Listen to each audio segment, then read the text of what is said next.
Okay. Good afternoon, everyone. Today I am representing the European Liberal Forum. I'm Francesco Cappelletti, Policy and Research Officer in this Brussels-based think tank and political foundation of the European Liberal. And together with the Freedom Games, we organize this ELF Hub, which is aiming at gather experts on well, quite difficult topic to talk about these days, and to have an international dimension. But we will try to go through this very difficult title, which in Polish I cannot even read, but how to achieve energy independence of the EU, and to describe why nowadays energy is being used as geopolitical weapon. Very briefly, let me introduce the speaker of today's panel. We have Joanna Maćkowiak, which is a doctor, biologist. She has been in the Ministry of Environment in Poland, and she's an expert of energy and climate. Then we have Katarzyna Pełczyńska, sorry for my bad pronunciation, which is a sociologist. She has been in the Ministry of Foreign Affairs and as an ambassador of Poland to the Russian Federation. And last but not least, we have His Excellency, the ambassador of Germany in Poland, Thomas Bagger. So, as I said, it's a very complex topic because we are gathering here in a safe environment, but there is a war in Europe. The European continent, the door of Europe. And it's a war that is not only a traditional war, it's ongoing hand in hand with an energy war. Because energy is being weaponized, is used as a weapon, and the Russian invasion of Ukraine inserted this factor in their strategy. And because many member states are dependent on the import of gas and oil from Russian Federation, we are going to expect a Cold War winter this year, and with impact in industries, European industries, the prices, as we can see in our bill already, the whole market, but also for households and the production. And it's a duty for the EU to act to get rid of the dependence, the heavy dependency of Russia, not only because it represents an opportunity to stand for the Ukrainian cause, but also because we are talking about this very difficult topic in a very particular moment for the EU, where there is an ongoing sustainable transition towards a more green economy, the EU Green Deal, and the many plans that we are going towards for the 2030-2050. And I would like to start with a question to Joanna. We are redefining the concept of energy in Europe. And as I mentioned, the importance of the ongoing transition might be affected by this new situation. So redefining energy security means inserting in the discussion the new renewable sources, and what is going on in eastern part of Europe. So what is going on Ukrainian soil and the consequences. Would you like to start with some insights for us? Thank you. Thank you very much. Can I speak in Polish? Bo może tak by... Perhaps that would be far more convenient for me. Indeed, what has happened recently in the past half a year, although the gas crisis has been going on for a year plus, because we need to understand that Putin started to manipulate gas prices a year ago and then only escalated and continued, and that is the result of overcalculation of Putin. He is detached from reality. What conclusions do we get? We hear a lot. It's all because of the climate policy, whose goal is to abandon fossil fuels. If fossil fuels are now used as weapons, well, perhaps we have been leaving them, abandoning them too slowly, or we committed some errors. Energy security has always been defined as safe supplies of energy resources from different countries. And when I've been dealing with energy and climate for 20 years almost, I noticed some time ago why I mean here progressive groups that support energy changes, why don't we participate in the discussion on energy security? If technologies change drastically, we are not fully dependent on fossil fuels, but we have new technologies, renewables, energy storage. We know far more about how to balance the energy system. What role is there for flexibility? There are prosumers generating electricity for our own needs, and this traditional group dealing with energy security, state security or global security, and the world that deals with progress in energy industry and climate protection, these two worlds have never met. And we indeed have tried many times to join them. We participated in the Warsaw Security Forum debate within the climate conference in Katowice. We had discussions in Poznań. It was always difficult. And it turns out that this old definition of energy security is no longer valid. We need to change the thinking. Our future is not the excessive use of fossil fuels. Every country will be abandoning those in an optimum way with a different strategy. But the future is to provide stable supplies of electricity based on renewables that use local resources like wind and solar energy. These are the resources nobody can manipulate, so nobody can affect. Of course, there is not always when the sun doesn't always shine, and these are arguments for conservatives against renewables because they are so chimeric, but there are many countries that cope very well. Sweden, for instance, they also have hydro energy systems. For us, the definition of energy security should change. All the institutions, ministries, this is the official energy strategy of the European Union, that with the structural deficit, we cannot conjure gas or oil.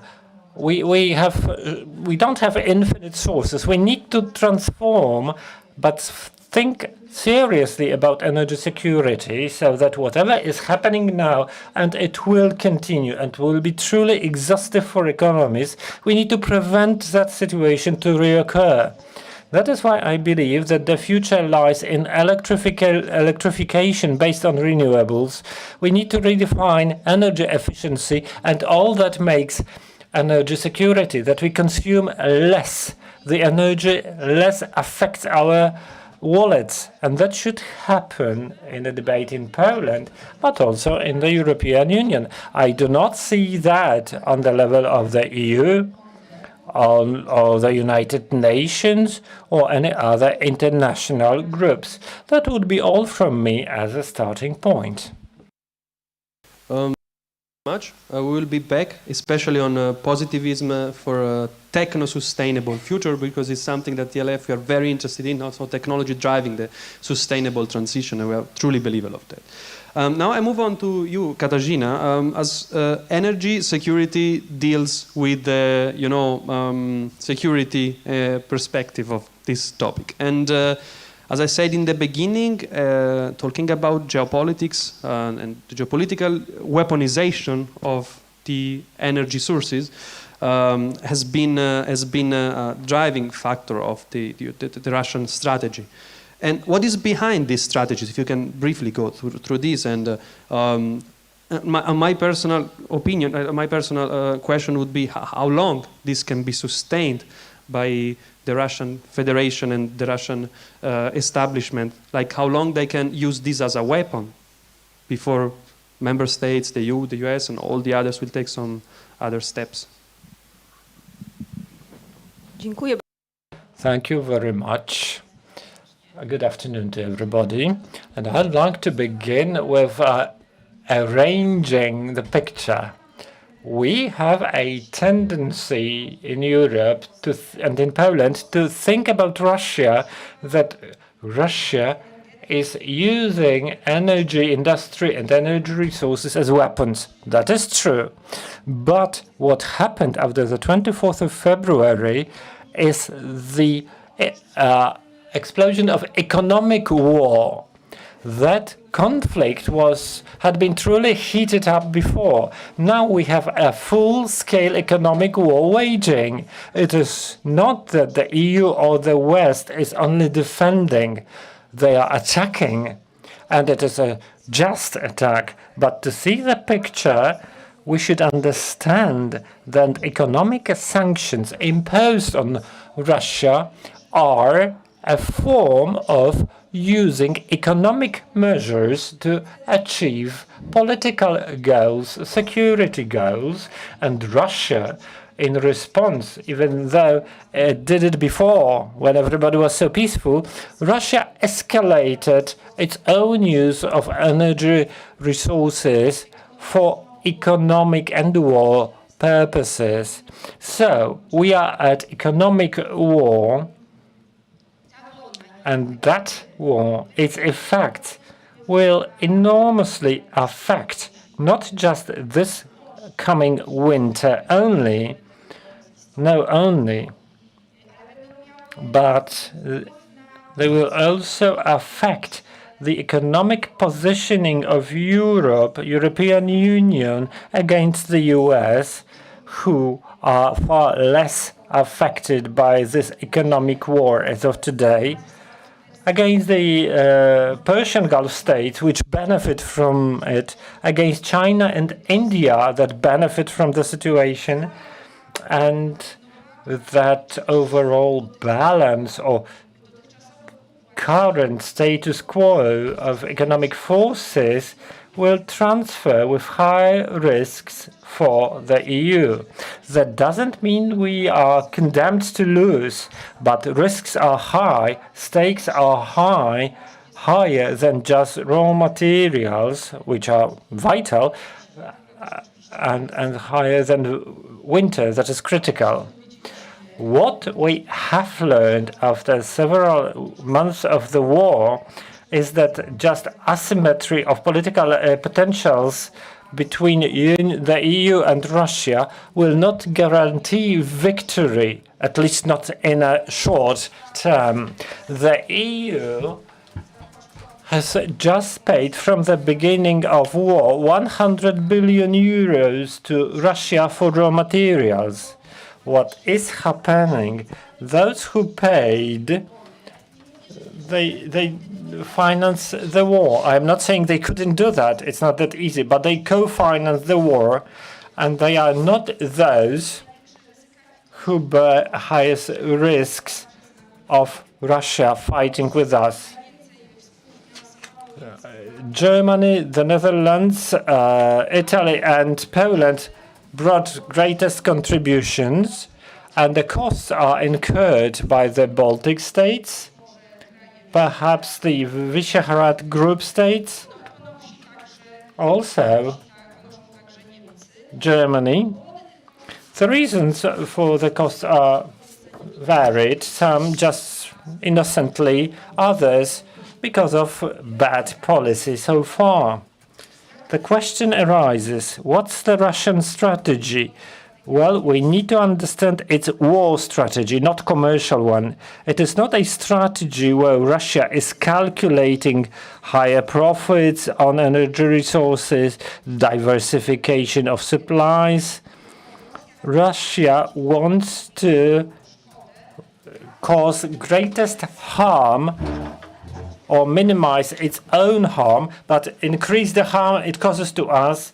And simply speaking, we can fight with Russia using petrol, it fights against us using gas. Russia knows it's not easy to diversify gas supplies, while gas income is relatively low for Russia. We may diversify petrol resources, and Russia benefits most from petrol sales. So, what could be done? Two things to address. Primarily, if we are supposed to use petrol as a weapon, it needs to be effective. We are discussing prices, imposing limits on petrol prices, but the most effective tool that is overshadowed by the discussion is the petroleum transport, which in September itself, Russian petrol on the sea was transported by European companies and 60% insured by European EU companies. This is the mechanism where we can act, which is somehow ignored and not launched. If the EU decides to restrict Russian exports of petrol this way, plus price limits combined with that, there would be an opportunity for success. The experts are advocating that. Politicians cannot hear. Another issue I would name joint European action that builds trust. That's like a platform to ambassador here, and a question from me. Building trust and joint actions are enormously critical. If costs are different, resources are different in different countries of the EU, it is vital that all the countries, especially those most affected, do not feel that because they are poorer, like Bulgaria, they pay more, incur higher costs than Germany, that is richer, and it can secure its society by a larger cushion. The question comes of this German proposal of 200 billion euro support, internal support, in respect of compensation for society for the growing energy prices. The Germans can afford it, others cannot. The effect would be that some internal trust is distorted. To balance that, well, the Germans are not the only ones who play and rise distrust. In my opinion, our Prime Minister's speech in Spain was awful in terms of sustaining trust. Blaming Brussels elites and building internal European conflict, it only serves the Russians. Thank you, Katarzyna. I want to pick up on this for going to the ambassador, Thomas. So recently, like a few days ago, on 12th of October, there was the meeting in Prague of the ministries of energy in Europe, and they wanted to, to check the price cap, if it's feasible, if it's not feasible. Well, it was not feasible because there is some opposition. So the EU is made of 27 member states, talking 24 languages, and we understand the usual process is going on once again. But indeed, you quote Germany, but in a different context, I would like to quote Germany because it has been for years for other European member states, the best practice in many fields, in production, in technology development. It's the biggest state and the biggest economy of the EU. Let's face it. What happened? What happened with energy? Can you tell us how did we get here?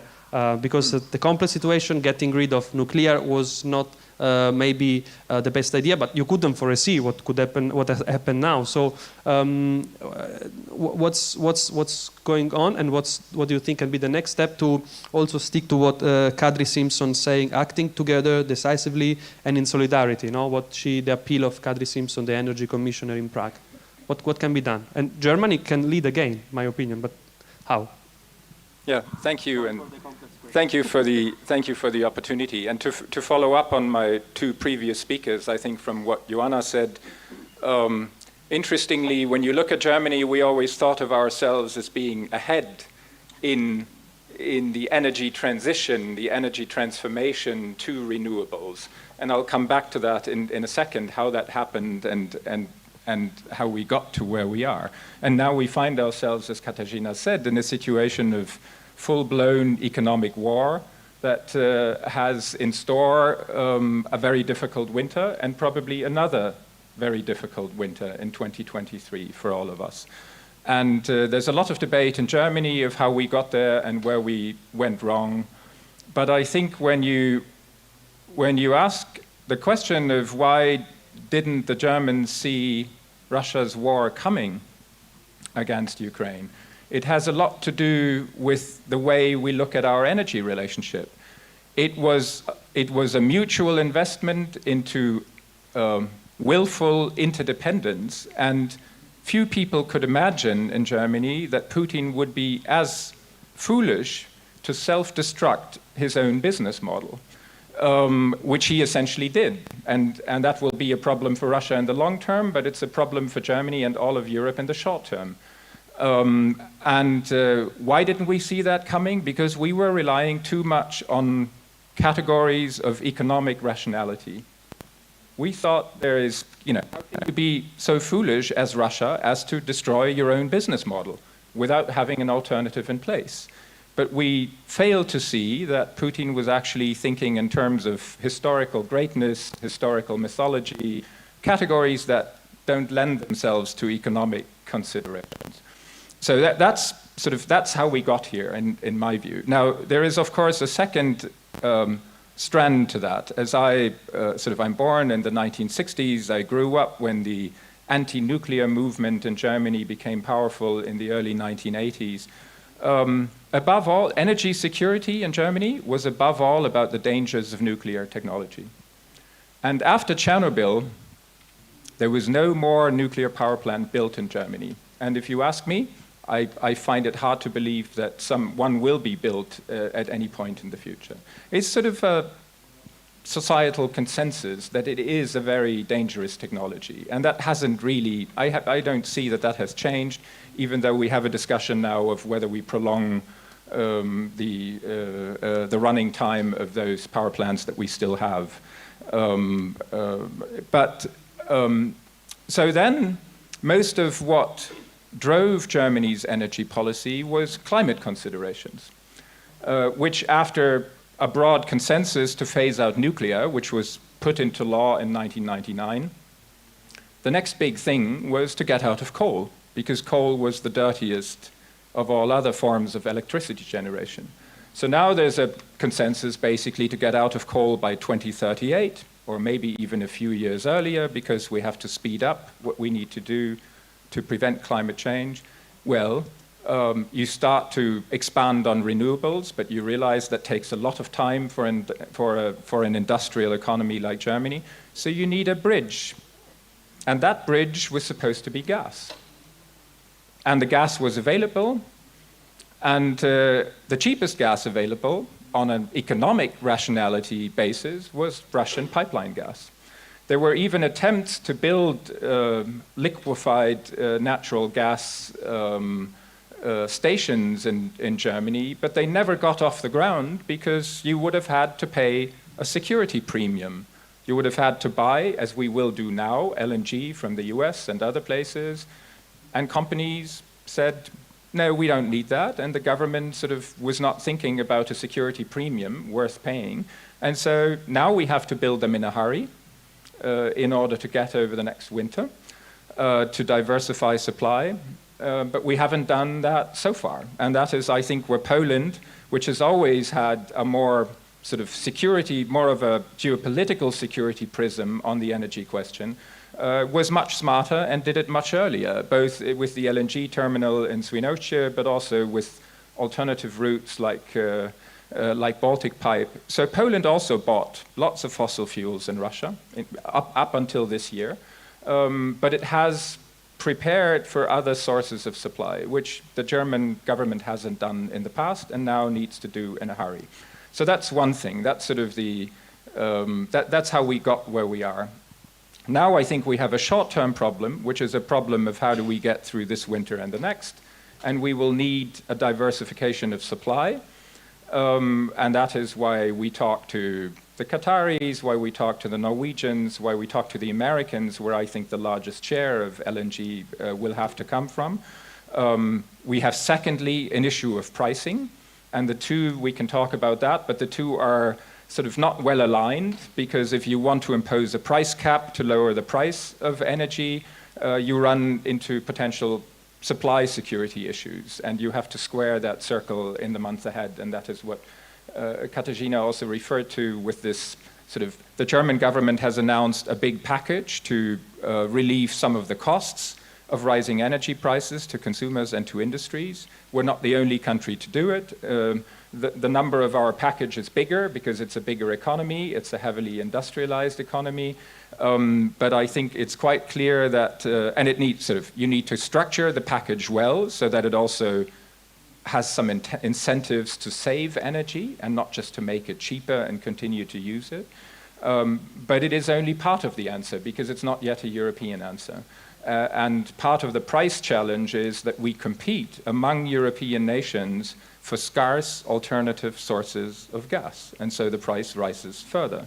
And we're all losing from that, and our economies are all affected by that. And then we have the long-term challenge, which is how do we move quickly now? How do we use this crisis, which right now is a fossil fuel crisis, supply crisis? How do we use that to speed up the energy transition, indeed, into renewables? And so for the complex German government coalition of three parties, of which the Ministry of Economics and Climate is in the hands of the Green Party, they very much try to use this as a catalyst to actually speed up the transformation, to expand renewables dramatically, and use this sort of geopolitical wake-up call that we're going through, not just to repair mistakes of the past, but actually to use it as a catalyst for a better future. Thank you so much. Now, I would like to put some questions. Maybe you have some follow-up, but I wrote some questions, but I would like also to give the opportunity to the audience to have questions, but I'll try to put them together. So, I mean, it's understandable that there are some divisions, that there are some different view perspective, that there are some countries that can afford some maneuver, and we are facing this because as an emergency, no? So we didn't expect the war. The war is barely predictable, and so it's an emergency, and that's why we talk about geopolitics, no? In general, and because you need a strategy in advance for facing situations like this. Now, the room, it seems everything is fine, but 1.5 years ago we would have been maybe online and with mask. Let's not forget, we had a pandemic a few months ago. And so from one crisis to another crisis, so, you know, we have the pandemic and health-related crisis, then the economic crisis that followed, then the geopolitical crisis of following the Russian invasion and aggression of Ukraine, and now the Geopolitical energy crisis of energy stock that's not sufficient maybe to a smooth transition toward a sustainable economy, because renewables means investing in infrastructure. So reducing the impact in terms of CO2 takes time. It's not something immediate. And for you as a sociologist, maybe we have obliged different ways to wear masks, and now what are we doing? We are asking, member states are asking people to, you know, lower the thermostat. That's the solution for next week. The immediate solution can be that one. And maybe on more diplomatic level, how do you see the consequence of this thing? So there is a slowdown, there is something that has to be done on the society, and then there is something that has to be decided. We don't know who, we don't know how, but someone has to take a decision on this situation. Who wants to start? Maybe you? I may try to give you the answer, but it's a different perception. Because we have the situation, we made a good decision to cut off from Russian fuels. We didn't plan it last year. In Poland, there was this kind of line of thinking. Poland has done its homework. Speaking about coal, This is amazing for me. We've been speaking about increased dependence on import from Russia. People turned a blind eye and blind ear on that. It was not happening. We showed the data. It was shocking data. Some people said, not true, you are manipulating. And all of the stuff, then we discover we need to make the decision that's the right one. I'm referring to gas in Germany and coal in Poland. Coal-based country allows to bring in 10 million tons of coal to be incinerated. We have polluted air, and the argument for it's cheap, it's local fuel, employment, and then we discover it's not true. How come is that possible that we were disillusioned like that? Energy lobbies are strong. We've got huge prices, and there are different reasons for that. Not only physical shortages, but speculations and manipulations in the market. If there is shortage of something, this is a natural phenomenon. People earn money on that. It's not like energy companies that are in a crisis. Quite the opposite. They are thriving the way they haven't seen for dozens of years. What we need to do, the government reacts to high prices. They subsidize consumption, which will further distort the price signal. Neither we introduce activities that reduce demand. We don't pay for reducing demand. And the second factor is the price. But we are trying to say that the price will not change. We decide that we'll pay from the budget, we'll subsidize. Many of these promises were not calculated, and suppliers may say, no, at this price we are not going to deliver this energy. We are not reducing demand. So we don't even know what is really the situation of the sector. We pay relatively low bills and we'll get new ones in spring, and this will aggravate. So we might have physical shortage of electricity, heat, and structural problems. And the energy market has been destroyed. It's not happening in Poland. It distorts everything. This energy market is not neoliberal capitalist idea designed to generate income. This is the system steering tool. You cannot store energy large scale. So we need to send out signals to deliver energy in short term and long term. We need energy market to control this. And this tend into crumble. So I've got a feeling that the situation is pretty difficult, the situation we are facing. And I'm afraid we are at the beginning of this journey.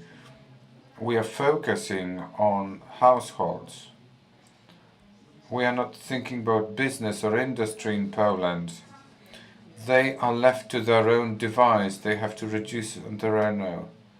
It's interesting to see the gas demand decline in Poland. The industrial users use 60% less. We don't know why, but the general consumption of gas decreased by this, even more in Finland. Finland was physically cut off. So understanding what are the reasons, it's interesting, because some of these activities have you rationalize. The energy that was excellently cheap becomes expensive, so I need to think when to switch the heater on, where I use electricity or not. We are able to save up on 20%, acting on low cost, but larger reductions might be the trigger of a deeper crisis, and some facilities being closed down, as it had been the case of Azoty, one of European Union's producers of fertilizers, the second largest user of gas in European Union. We are going to have problems because somebody's going to produce fertilizers. But understanding these dependencies is a challenge. What we are short of, what is the foundation, is limitation of electricity use. This is the only way to bring down prices. If we do not have the pressure, demand pressure, where you find for every gigajoule, we are not going to bring prices down. And the consequences might be huge. Instead of looking for solutions, we focus on looking for people to blame. And who are to blame? There are different versions depending on the week or a month. Who is responsible for that? Let me repeat. In climate policy of the European Union, it is not a mistake. We do the right thing. What did we made a mistake? Our attitude towards gas and import from outside the European Union, because we haven't noticed that we run short of our own resources. We produce less coal. We have excavated coal for 150 years. There'll be no more of that. And gas, switching to that, should not be the foundation of our strategy, energy strategy. Thank you. Of course, there are also, just let me add one sentence, there are always costly trade-offs in any transition. But when it happens during a crisis, it's very more complicated. But thank you for your insight. And costly trade-offs are also happening in terms of society. So I would like to pick up on that if you want to follow up. Yes, the social and mental one is one of the most important elements of war. On the European side,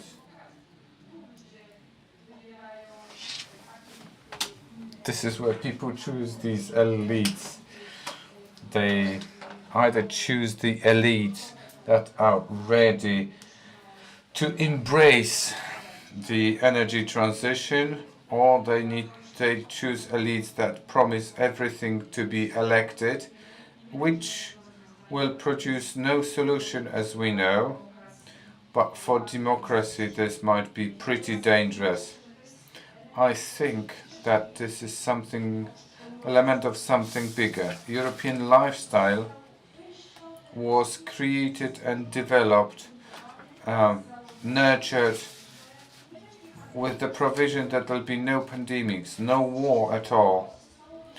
And everything was, as Ambassador said, around the idea that everybody follows the business model based on win-win solution.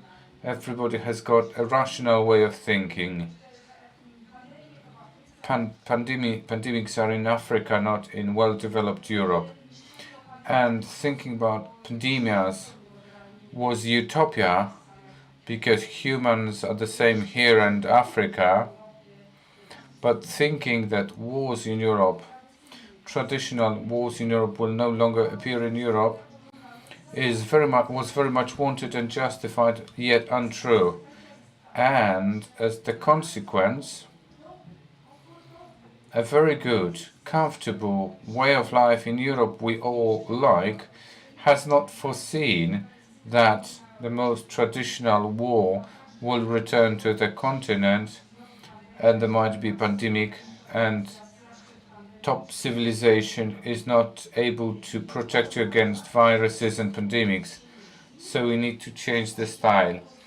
It will either change in a wild and uncontrolled way, which will mean huge changes,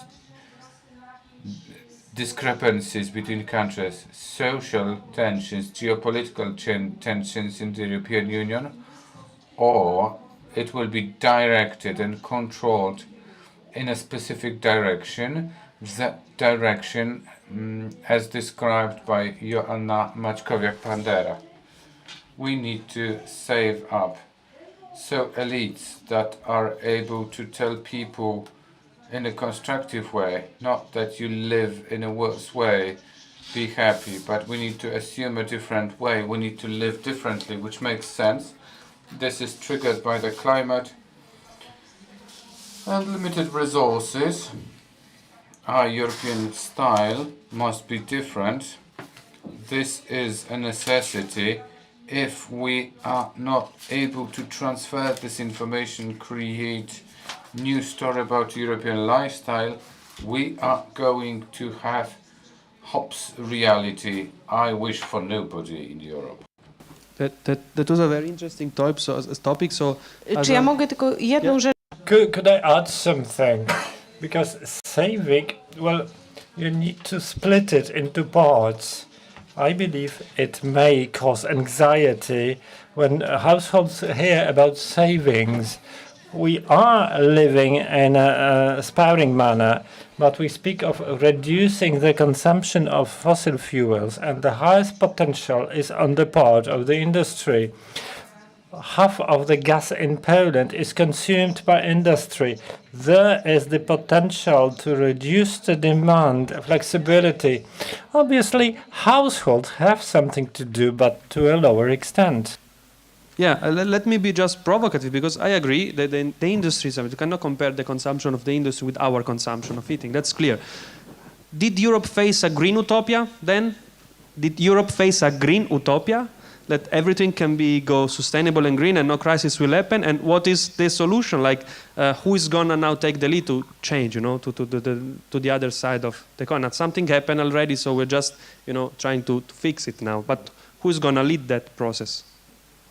Will be a nationalistic approach, everyone deal like Italy did, better deal with the Gazprom, or for the first months, and then we will see? That's the solution?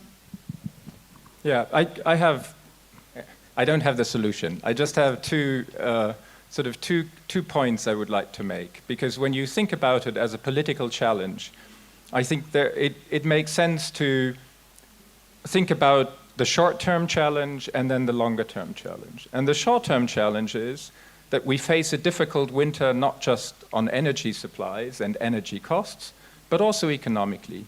The latest forecast for Germany sees Germany for next year in negative growth territory, minus 0.4%, but it's a recession. So there is a slowdown. For every government, that is a pretty existential situation. And so organizing European solidarity at a moment of existential political challenge is quite difficult, because you think about your electorate at home. And the same Polish prime minister who is now criticizing German egoistic behavior for its gas subventions and package, it's the same Polish prime minister who in July and August said Germany cannot count on Polish solidarity because it had done everything wrong with Russia in the past. So, it is difficult to organize solidarity if you look at it as you pick and choose whenever you think it's the right thing to do. So, how do we go about it? Is there a way to indeed bring down prices through European action? Is there a way to leverage the EU's purchasing power if you combine it when you try to buy fuel on the global market? Those are the questions that are being discussed now, and we need to work through our differences rather urgently before this winter, before it divides us even further. And in that, I think you can compare it to the early months of the pandemic, when it was an existential situation for every government. You turn inwards. It's not easy to counter that impulse and turn to the European level. Now, the long-term problem is something Katarzyna alluded to early on. As long as we will buy gas from alternative sources, it will be LNG gas, and it will be more expensive than the gas American industries use and industries in other parts of the world. So there's also a longer-term challenge to our business model. And that we can, so either we, including in Germany, we will deindustrialize progressively because industries will go where energy is cheaper, or we move forward and we find a way to build a model of renewable energies in Europe with a full green transition that will become a model not just to keep our industries where they are, to transform their energy use, but to keep the productivity in our own economies, and then become a model for the rest of the world again. Others can afford longer to be supplied by their own fossil fuel industries, including the United States. Europe will not be able to afford that. And so it is a big question whether we can use this crisis also as an opportunity and speed up this transition. But to do both things at the same time, sort of to plug in the holes that that sort of Putin's decisions to go to war against Ukraine have produced, and speed up a much longer, much more complex, much more costly transition is very difficult. But that's the challenge. And I think, as Joanna said, I think the Commission is trying to do the right thing on that and trying to keep that project on the road, which is really important, and not to say this was only for good times, but now we have bad times, so now we go back to coal and to everyone saves himself. Well, nonetheless, we have to trust someone. But now I would like, I mean, since we are going slowly to an end, and we will go, I think, going on this discussion for a long time, but I would like to ask if there is anyone from the audience that would like to, yes. Many. You can take mine. And please then, if I don't have my microphone, direct the question to the speaker if it's not a general.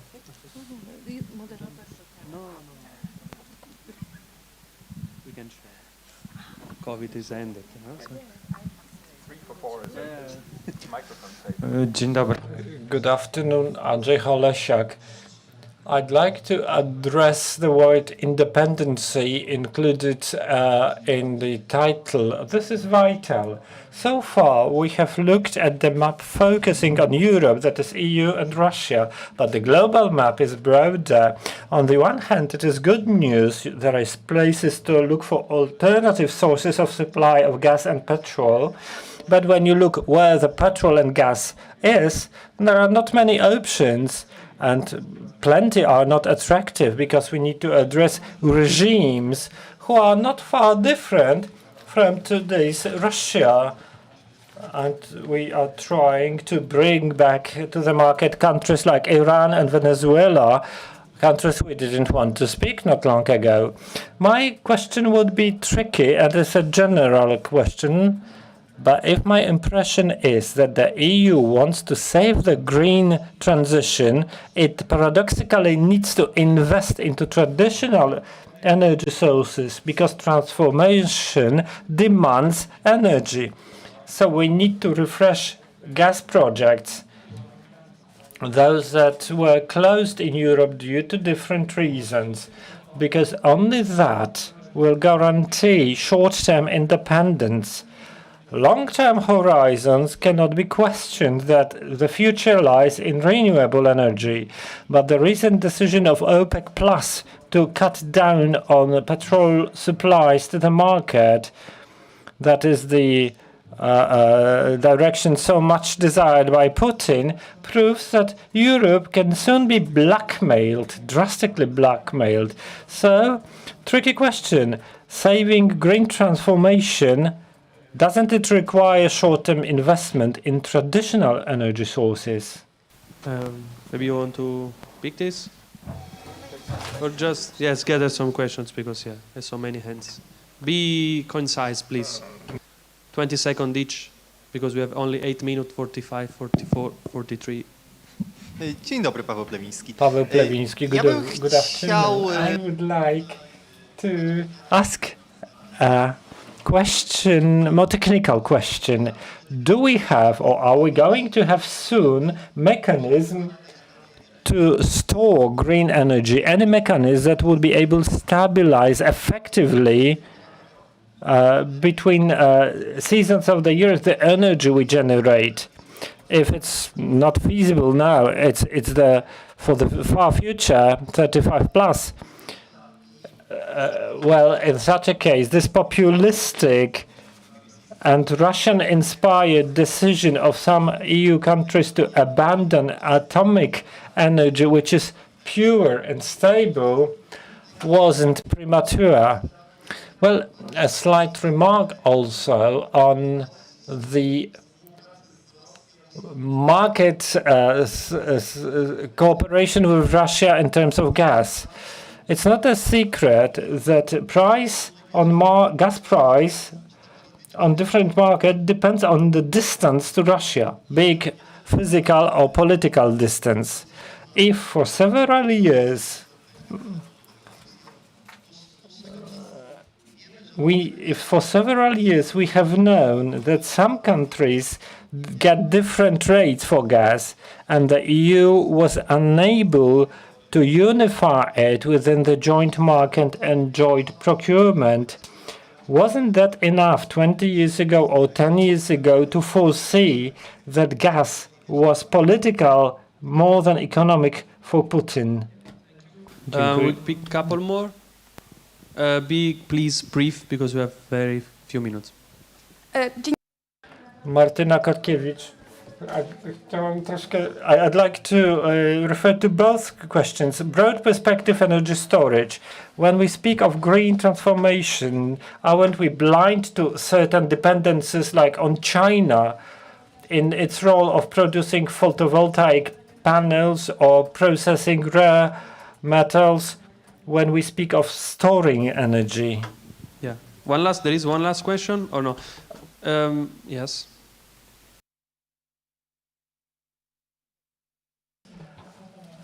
Jakub Kapiszewski, Onet portal. Don't you feel that Europe is over-ambitious in looking for new energy sources? There was this initiative Desertec to build solar energy farms in North Africa. Now the British wants to do that. Perhaps it's good to get back to such extraordinary Just ideas. one remark. The three questions. Basically, on independence. Independence doesn't mean protectionism. So to be independent doesn't mean that we don't have to deal with rivals. Now, Russia, no, but China is a rival, and technically we are very reliant on them. Technologically, we are very reliant. And with energy, it's the same. It's happening. It's a transition. That's the meaning of the word itself. Transition towards something, towards strategic independence, maybe. So who wants to start? We have 2 minutes each. You can start. There are plenty of interesting questions. Should we invest in conventional sources, Andrzej? I don't think that's not the moment to invest in new sources. The investments will pay back in 30 years. Is it this direction we should opt for? Well, the grounds of our climate policy is not the ambition of leading the world in climate protection is important for our people, but at the grounds you will find the deficit of energy, raw materials. We do not have deposits of gas. Our coal and lignite resources are coming to an end. Nobody wants to build new mines, so we have to look for new methods.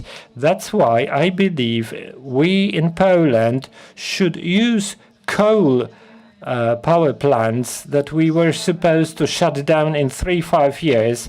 Perhaps we should extend their life a bit longer to consume less of gas, especially that we don't know how the strategy is going to work. But I don't think of building new infrastructure of huge power plants, long pipelines. Obviously, nuclear power plants are the topic. Then the balancing mechanism, that is a vast technical topic. Obviously, in a nutshell, there is a correlation between sun-generated and wind-generated energy. These are not continuous sources. As a rule, we generate solar energy in summer, wind in winter. Not always, of course. One solution will not give us energy security. We need stabilizing sources. Peak sources that we can launch when there is no wind, there is no sun. Energy storage will play the role, grids will act. We need to expand grids. That's the point. And to wrap it up, Yesterday I was in a debate in Brussels where somebody said we are confronted with bad options only. That's to your question on Chinese dependence. That's true. No time to expand, but we have to choose a path now to say what's going to happen in a year, 5 years, 10 years, and solve problems en route. Perhaps we should start, be more protectionist, and try to produce some things in Europe, and do not give that so easily to other countries. This is the model that thinks market will do everything. We know it won't.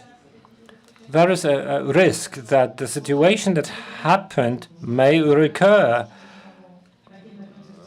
Tyrants have learned they can use such methods.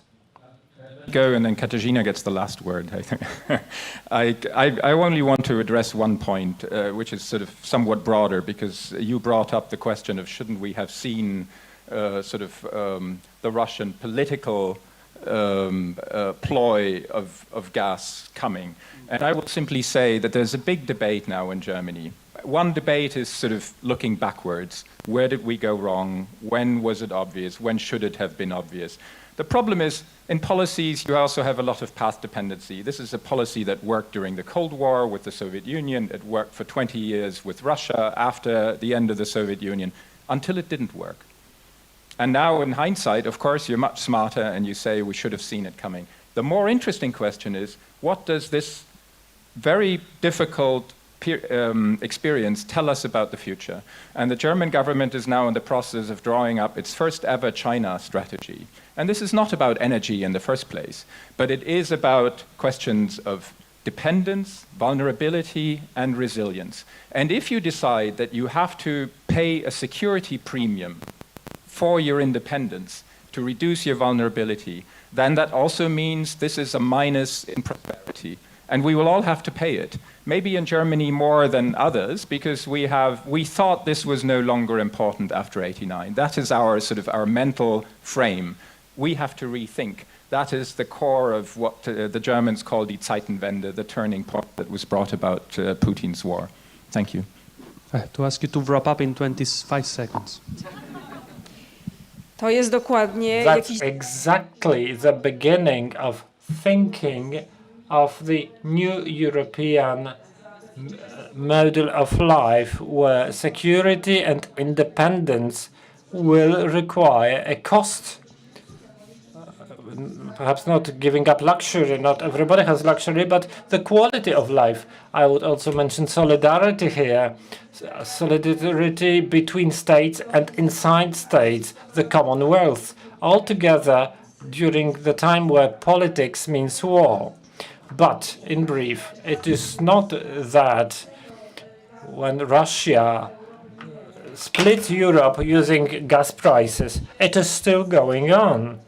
There are two ways of supplies of gas to Europe, through Ukraine, and most of gas is transported through Ukraine, which many people do not know. The second way is through Turkey from the south, and we understand what that means, that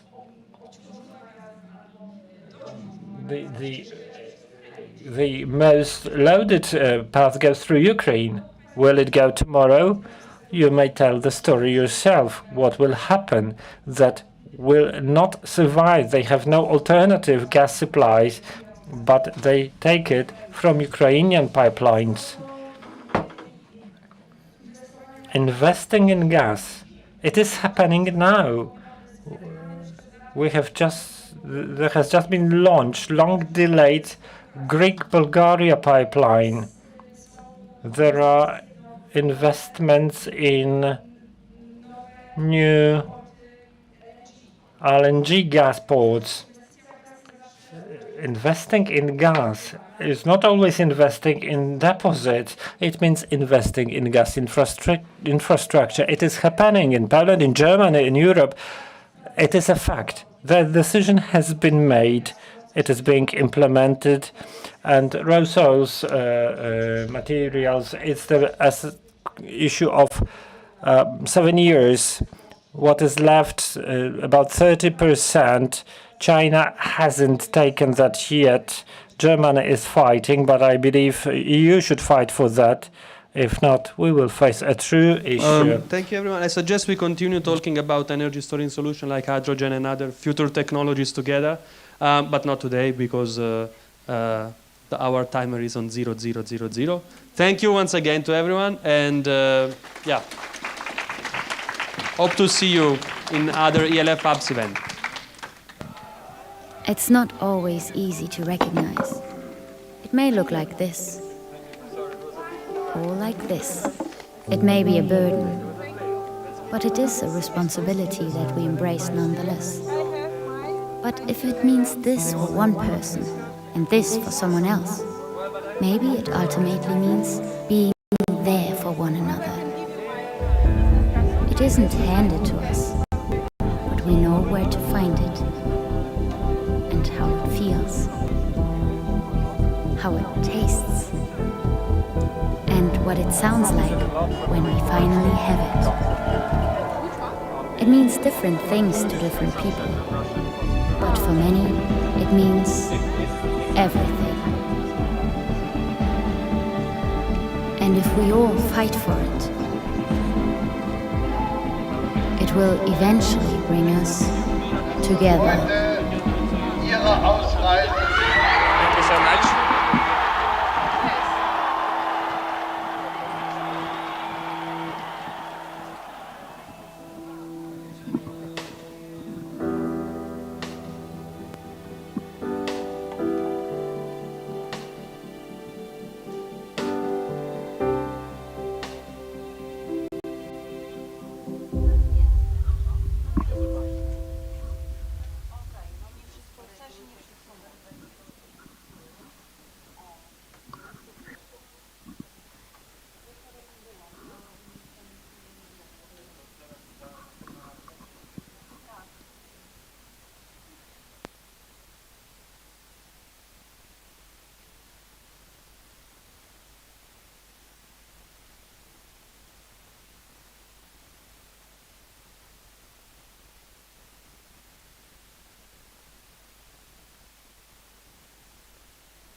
Atlas Network is, as the name suggests, a network, and it's global. We work all around the world. We're based in the U.S. We have about 159 partners in the United States right now, and the bulk of our partners are outside, nearly 500 in total.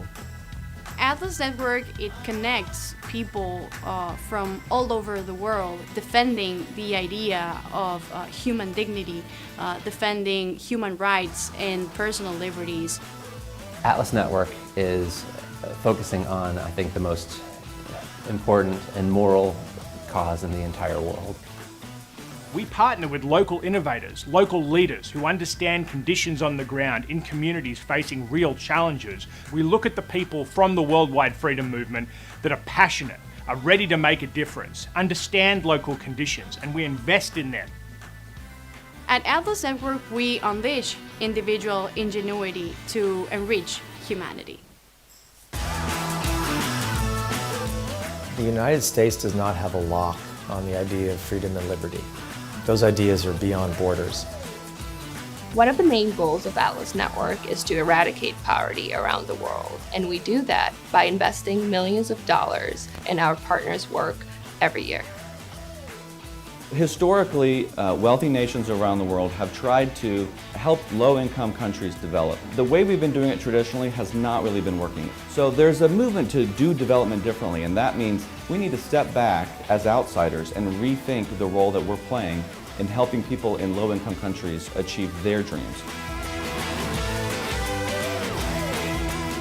We want to make the world a better place. We want to make the world a freer world. All of us want to leave a legacy and be part of something big to make a better world. This is exactly the work of Atlas Network. With our growing number of hundreds of successful partners, we're stronger than ever. Changing the world. Changing the world. Changing the world starts together with us.